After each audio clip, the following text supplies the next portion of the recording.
এই সিস্টেমকে রুখে দেওয়ার জন্য কেবলমাত্র এই হুগলি জেলার ফুরফুরার জমিনি আলী আকবর সিদ্দিকীর বেটা নওশাদ সিদ্দিকী চোখে চোখ রেখে যেভাবে লড়াই করছে, সেই লড়াইকে ভয় পাওয়ার জন্য তারা বারে বারে আমাদেরকে দমন করার চেষ্টা করছে। মানুষকে সংগঠিতভাবে নিয়ে নওশাদ সিদ্দিকী যে প্রচার প্রসার করছে সেটাকে ভয় করছে।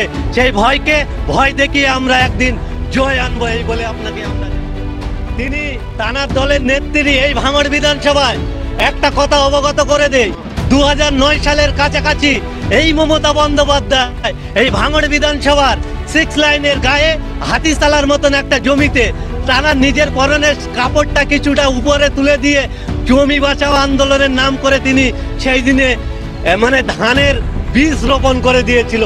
আমরা পরে কিছু দিন পরে দেখতে পেয়েছিলাম কি যে মমতা বন্দ্যোপাধ্যায় এই ভাঙড় বিধানসভার একজন বিধায়ক আরাবুল সাহেবকে নিয়ে যে ক্ষমতায় এসছে, সেই আরাবুল সাহেবকে দিয়ে গোটা ভাঙড়কে সেন্টিগ্রেড এবং জমি মাফিয়া রাজ চালিয়ে দিয়েছে।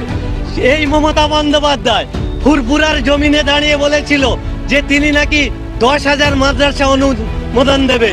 বর্তমান পরিস্থিতিতে আমরা দেখতে পাচ্ছি 6,500 মাদ্রাসা তিনি বন্ধ করে দিয়েছে। এই মমতা বন্দ্যোপাধ্যায় মা মাটি মানুষের স্লোগান নিয়ে ক্ষমতায় এসেছিল।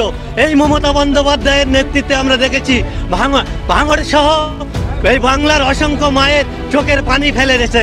এই জমিকে বিনাশ করে এই মাটিকে তিনি অপমান করেছে, মানুষকে অপমান করেছে। তাই আমরা মনে করি এরা মিথ্যা স্লোগান, মিথ্যা আশ্বাস দিয়ে ক্ষমতায় টিকে থাকার যে একটা সিস্টেম তৈরি করেছিল, এই শাসক দল যেভাবে সাধারণ মানুষের উপরে অত্যাচার নামিয়ে নিয়ে এসছে, মানুষ একদিন আমরা যুগে যুগে দেখেছি মানুষ যখন অত্যাচারিত হয়েছে তখন নীরব থেকেছে, কিন্তু পরিবর্তন করার সময় যখন পেয়েছে তারা দুহাত ভরে ছড়িয়ে দিয়ে আবার নতুন একটা জায়গা তৈরি করেছে।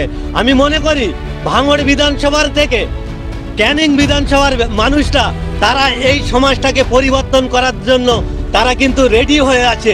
যেদিন সুযোগ পাবে সেই দিন ওই সওগাত মোল্লার মতন মানুষকে আহা বলার সময় দেবে না। একদম 3 খাল পার করে কোথায় যে জঙ্গলমহলে পাঠিয়ে দেয় কি আমি আশঙ্কাজনক মনে করছি। আর সেই দিনে সওগাত মোল্লা মনে করবে যে সাধারণ মানুষকে কষ্ট দিয়ে তিনি কি ভুল করেছিল, সেটা সওগাত মোল্লা মনে করবে।